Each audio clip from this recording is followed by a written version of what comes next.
மயிலாடுதுறை மாவட்டம் மயிலாடுதுறையில் 1800 ஆண்டுகள் பழமை வாய்ந்த மயூரநாதர் ஆலயம் அமைந்துள்ளது.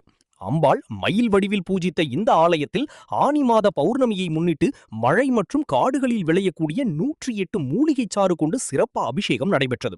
சேலம் மாவட்டத்தைச் சேர்ந்த திருமூலர் மூலிகை அபிஷேக அறக்கட்டளை சார்பில் 124வது ஆலயமாக இன்று மயிலாடுதுறை மயூரநாதர் ஆலயத்தில் அபிஷேகம் நடைபெற்றது. இதனை முன்னிட்டு 108 மூலிகை சாறுகள் குடத்தில் நிரப்பி வைக்கப்பட்டு மேளதாளங்கள் முழங்க ஊர்வலமாக எடுத்து வரப்பட்டு சுவாமி மற்றும் அம்பாளுக்கு சிறப்பு அபிஷேகங்களுக்கு பிறகு மூலிகை அபிஷேகம் செய்யப்பட்டது. மகா தீபாராதனை நடைபெற்றது. ஏராளமான பக்தர்கள் பங்கேற்று சுவாமி தரிசனம் செய்தனர்.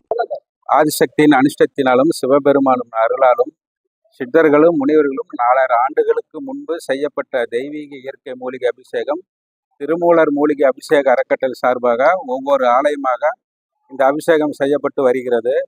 இந்த அபிஷேகம் இன்று மயிலாடுதுறையில் அமைந்திருக்கக்கூடிய மயூரிநாதர் ஆலயத்தில் 124வது கோவிலாக இந்த அபிஷேகம் செய்யப்பட்டு வருகிறது.